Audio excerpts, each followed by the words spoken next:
I wasn't looking for attention. I wasn't trying to feel desired.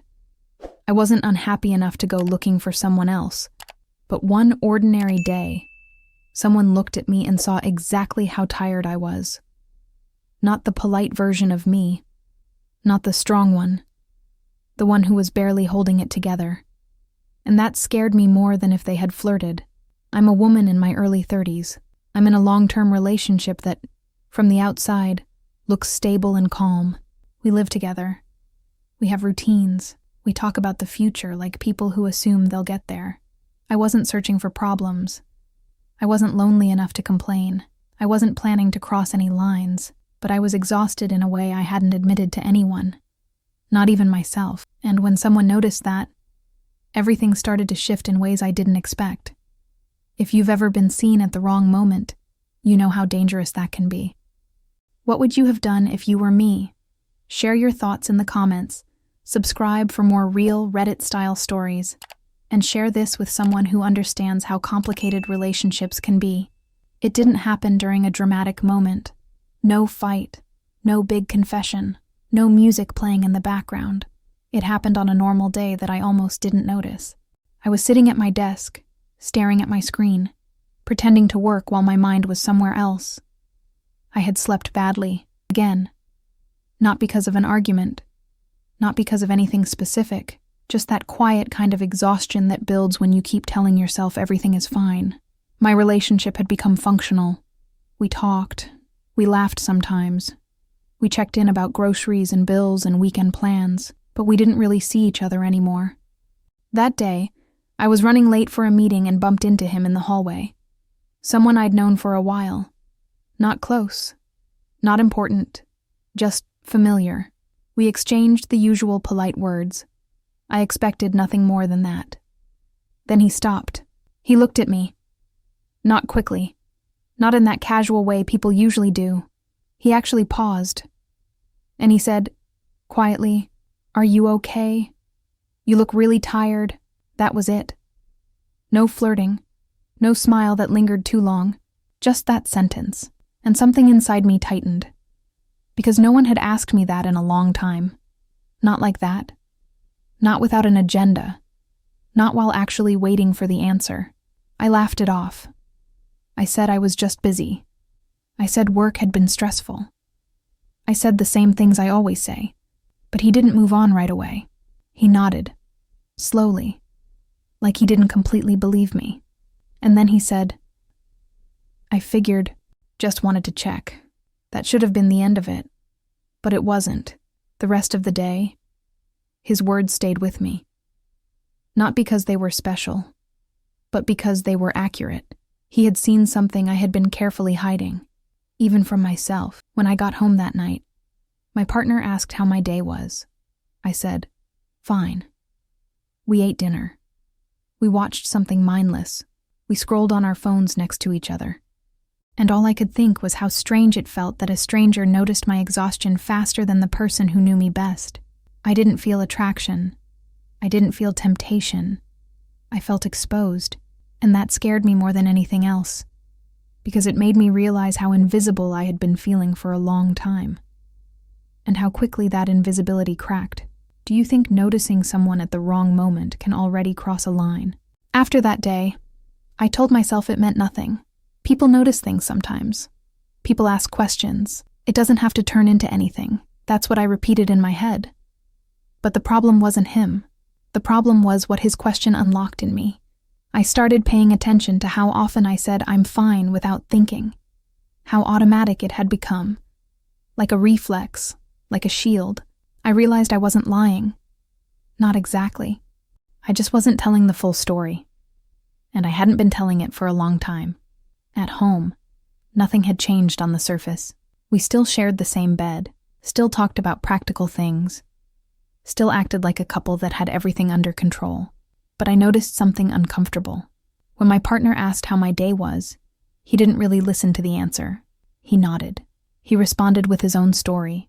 The question was more of a habit than an invitation, and I had accepted that. For years, a few days later, I ran into the same person again. This time, it was in the break room. Just the two of us. Nothing awkward. Nothing charged. He asked about the meeting I'd mentioned before. I was surprised he remembered. I answered. We talked for a minute. Maybe 2. Then he said, "You don't have to explain everything. I just hope you're getting some rest." That was it again. Still nothing inappropriate. Still nothing anyone could point at and say, "That's the problem." But I felt something shift. Not desire. Relief. Someone was interacting with me without needing anything from me, without rushing, without treating me like a checklist item in their day. Later that evening, my partner came home frustrated about work. I listened. I asked questions. I tried to be present. When he was done, he kissed my forehead and said, "Sorry. Long day." I wanted to say something. I wanted to tell him I felt drained too. I wanted to explain that I was tired in a deeper way. But I didn't, because suddenly I wasn't sure how to explain it without sounding like I was accusing him of something, and I wasn't even sure he'd understand what I meant. So I stayed quiet. And that night, lying next to him in the dark, I caught myself thinking about a conversation that hadn't crossed any lines, and wondering why it had felt more real than the ones I had at home. That's when I realized something uncomfortable. I wasn't protecting my relationship. I was protecting my silence. Was I already doing something wrong by not speaking up sooner? After that night, I started noticing things I had trained myself not to notice before. Not big red flags, small absences, the way conversations ended before they really started, how silence had become normal instead of uncomfortable, how we shared space but not weight. My partner wasn't cruel. That would have been easier to name. He wasn't distant in an obvious way either. He still asked if I ate, still reminded me about things, still showed up. But presence isn't the same as attention, and attention isn't the same as seeing someone. A few days later, I caught myself doing something that made my stomach twist. I was replaying that short interaction in my head. Not the words, the tone, the pause, the fact that someone had slowed down enough to notice me without me asking, and I hated that I was replaying it. So I tried to fix things the responsible way. I told myself I'd reconnect at home. I planned a proper conversation, not dramatic, not accusatory, just honest. That evening, I waited for the right moment. Dinner was done. The TV was off. It felt possible. I started by saying I felt tired lately. Not physically, mentally. I said I missed feeling like we were on the same page. He listened. He nodded. He said he understood. He said work had been stressful for him too. And then, almost immediately, he shifted the conversation toward logistics. Plans, schedules, what needed to be done next. It wasn't intentional. But it was familiar. The moment passed. Later, while brushing my teeth, I realized something that hurt more than I expected. I had just tried to open a door, and it closed quietly without anyone slamming it. The next day, I ran into him again. This time, he didn't ask anything personal. We joked about something small. A shared annoyance. A normal exchange. Nothing that should matter. But when I walked away, I noticed my shoulders felt lighter. And that's when guilt showed up. Because relief shouldn't come from outside your relationship. And yet, it had. I didn't message him. I didn't look for him. But I stopped avoiding him too. And that felt like a decision, even if I didn't say it out loud. Was I already choosing something just by not pulling back? I told myself I was still in control, that nothing had actually happened. No messages, no secrets, no crossed lines, just thoughts I didn't ask for. But thoughts have weight when you carry them alone. I started noticing how careful I was becoming.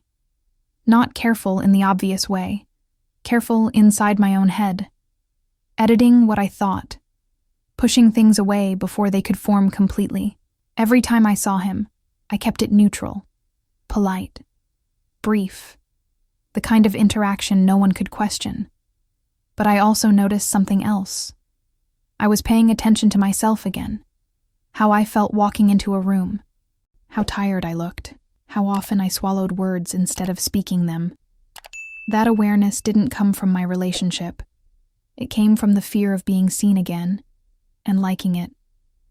One afternoon, My partner called me in the middle of the day. That was unusual. My first reaction was relief. Maybe he wanted to talk.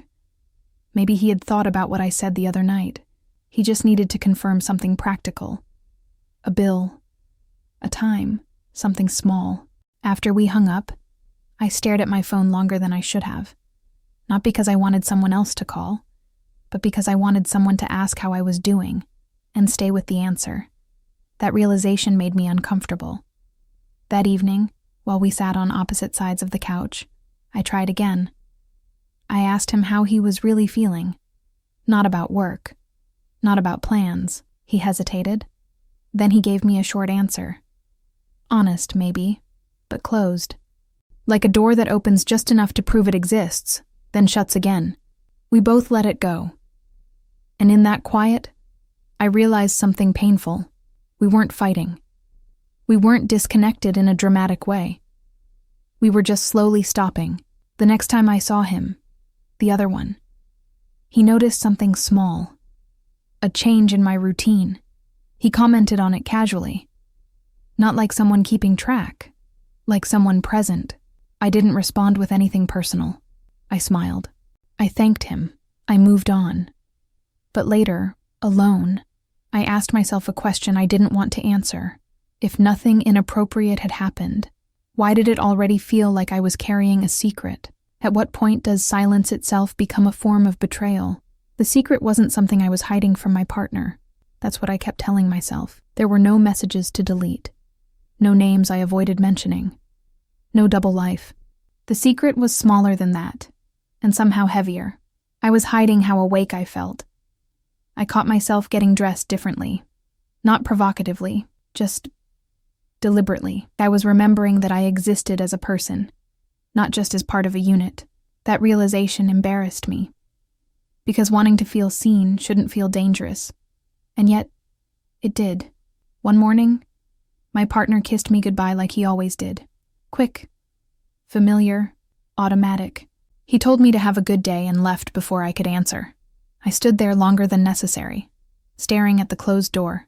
I wasn't angry. I wasn't heartbroken. I was lonely in a very quiet way. Later that day, I crossed paths with him again. This time, he didn't ask how I was. He just made a comment about something mundane. Weather. Timing. Nothing that mattered. And still, I noticed the difference. He looked at me when I spoke. He waited for my response instead of filling the silence. I hated that I noticed. Because noticing meant comparing, and comparing meant admitting something was missing. That evening, my partner and I sat down to eat together. We talked about the day, but only in headlines. No details, no feelings, no pauses. At one point, he asked if something was wrong. I almost said yes. The word was right there. Heavy. Honest. But then I imagined the follow-up questions. The confusion. The defensiveness. The way I'd have to explain something I didn't fully understand myself. So I said, no, just tired. Again.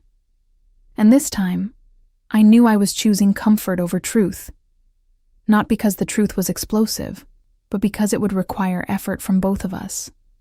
And I wasn't sure either of us knew how to start anymore. That night, lying awake, I realized something that made my chest tighten. I wasn't afraid of losing my relationship. I was afraid of discovering that I had already emotionally stepped away without noticing.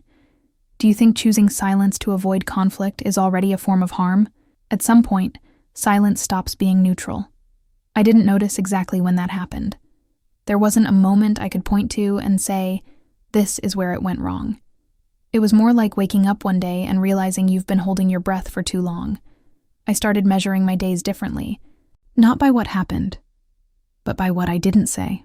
I noticed how often I stopped myself mid-thought, how many sentences died in my head before reaching my mouth, not because they were inappropriate, but because they felt inconvenient. Honesty had started to feel like a risk. One evening, my partner asked me if everything was okay between us.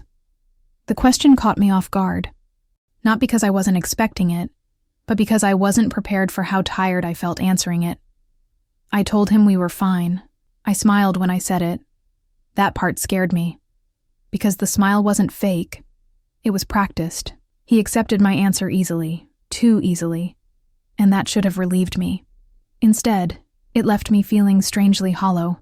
Later that night, while scrolling on my phone, I paused longer than I should have on nothing in particular. No messages, no notifications, just the habit of looking for something to fill the quiet. That's when I realized how dangerous this space had become. Not because I wanted someone else, but because I was open to being understood by someone else. The next day, I found myself alone with him again. Unintentionally, we were both waiting for the same thing. A few minutes of shared time with no purpose. He didn't ask personal questions. He didn't push. He didn't offer anything. But at one point, he said, "You seem lighter today." I froze, not because it was wrong, but because it was right. I joked it off. I made a comment about coffee and sleep. He smiled and let it go. But inside, something shifted. If someone could read me that easily, what did it say about how transparent I had become? And worse, what did it say about how unseen I felt at home? That night, I stood in the bathroom, staring at my reflection longer than usual. Not critically. Curiously, I asked myself a question that made my throat tighten. If someone understands you without trying, do you owe it to yourself to pay attention to that? Was I wrong for letting myself be emotionally open where I felt safest, even if it wasn't at home? That question didn't leave me alone. It followed me through the day, through conversations that barely scratched the surface, through routines that suddenly felt louder than words. I started to notice how much energy it took to keep everything exactly as it was. Not to fix it, not to break it, just to maintain it. And maintenance is exhausting when you're the only one doing it. That evening, something small happened. Almost nothing. And somehow, it mattered more than all the heavy moments before. My partner came home later than usual. He was distracted, tired, already halfway into tomorrow. We talked while standing in the kitchen. No sitting down, no pause. I mentioned something personal. Not deep, just a feeling. A sentence that began with, "I've been feeling a little." He interrupted, not intentionally, just momentum. He apologized right away. Said, "Sorry, go on." But the moment was gone, and I didn't continue. That's when I realized I had started deciding for him what was worth listening to. Later that night, I received a message. Nothing emotional, nothing suggestive. Just a simple, "Hey, hope your day went okay." I stared at it longer than I should have. Not because I wanted to reply, but because someone had thought of me without needing anything in return. I didn't answer right away. I sat with it. I asked myself what replying would mean, not in terms of rules, but in terms of honesty. Was replying an opening, or was ignoring it a lie to myself? Eventually, I sent a short response, polite, neutral, safe. It did. "Thanks." The moment I hit send, my heart raced. Not with excitement, with awareness. I hadn't crossed a line, but I had stepped closer to one. And I knew something then, with uncomfortable clarity. If I kept pretending nothing was happening, I would end up somewhere I hadn't consciously chosen. And that scared me more than the idea of choosing anything at all. That night, lying next to my partner, I wondered if honesty would hurt him more now, or later. Because either way, silence was no longer neutral. Do you think responding to a message like that already changes the direction of things? After that message, I became hyper-aware of myself, not in a dramatic way. In a quiet, unsettling way. Every choice felt louder. Every pause felt intentional. I didn't change how I acted at home. If anything, I tried harder. I asked questions. I listened. I showed up. I told myself this was me course-correcting before anything went too far. But effort without honesty has a strange side effect. It feels hollow. One night, my partner told me he felt like something was off between us. Not accusing, just confused. He said I seemed distant, even when I was right there. I wanted to tell him everything. Not about him, about me. About how tired I was of translating myself into something manageable. About how being noticed had reminded me of parts of myself I thought were gone. but the words felt dangerous, not because they were wrong, but because they would change the shape of our relationship permanently. So I said I was overwhelmed, which was true, just not complete. He accepted that explanation. He hugged me.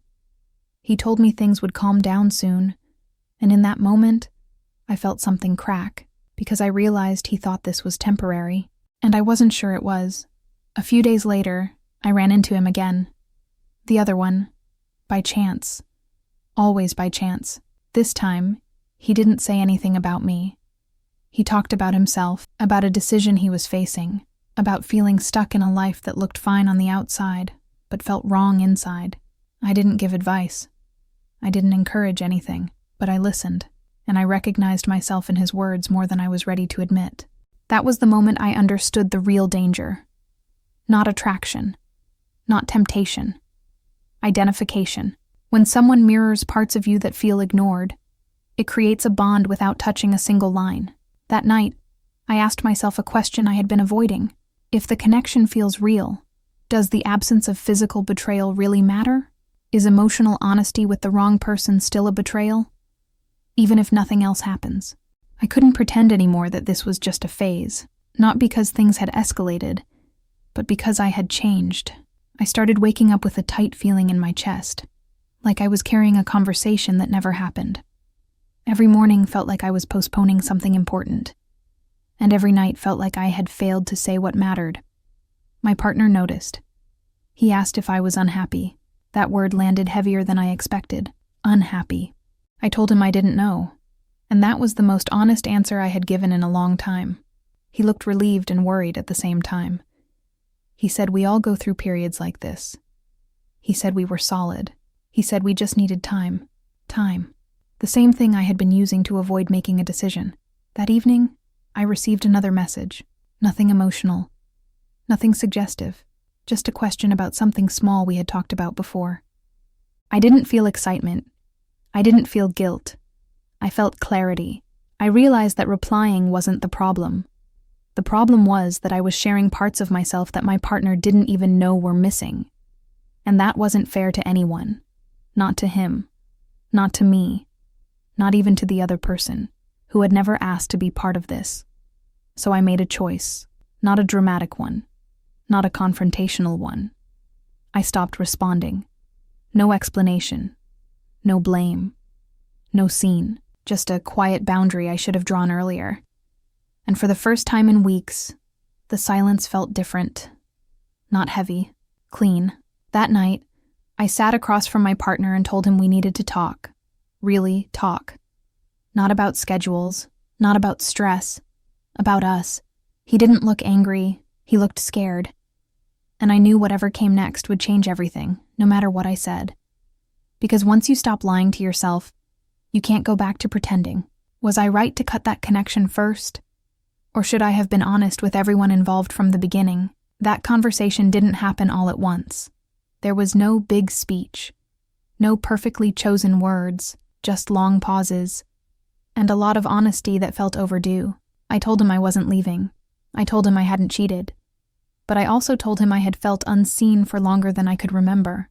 I explained how exhausting it was to keep translating myself into something easy to digest. How lonely it felt to be stable but not connected. How scary it was to realize I had let someone else see parts of me simply because I didn't know how to ask for that at home anymore. He didn't interrupt. That alone felt different. He admitted he had gotten comfortable. That he thought silence meant peace. That he didn't realize how much I had been shrinking to keep things smooth.